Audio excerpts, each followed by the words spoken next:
రోజుకి ఒక లడ్డు తింటే చాలు మన బాడీకి కావలసిన కాల్షియం, ఐరన్, ప్రోటీన్ ఇంకా చాలా రకాల పోషకాలు లభిస్తాయి. ఈ రాగి పిండి లడ్డు ఎలా చేయాలో చూద్దాం.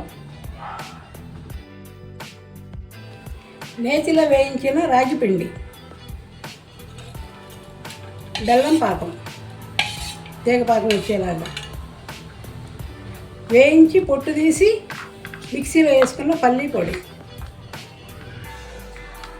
యాలకుల పౌడర్, చిటికెడు ఉప్పు,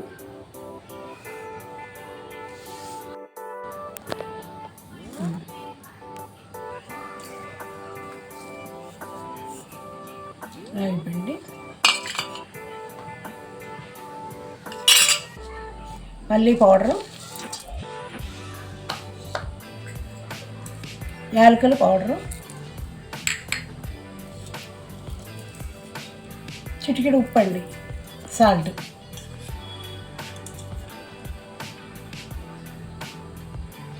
బెల్లం పాకం.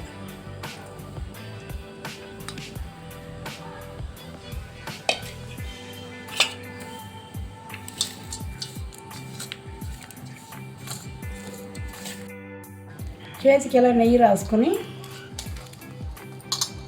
ఇలా మీడియం సైజు లడ్డూలాగా చేసుకోవాలండి. రౌండ్గా చేసుకోవాలి. మరీ పెద్దవి కాదు, చిన్నవి కాదు, మీడియం సైజు అయితే పిల్లలు బాగా ఇష్టపడి తింటారండి. ఎంతో ఇష్టంగా తింటారండి. ఇంకా చూడండి, ఈ సైజు సరిపోద్దండి. అంతేనండి. ఇలాంటి మరిన్ని హోమ్లీ రెసిపీస్ కోసం మన ఛానల్ ఇప్పుడే సబ్స్క్రైబ్ చేసుకోండి.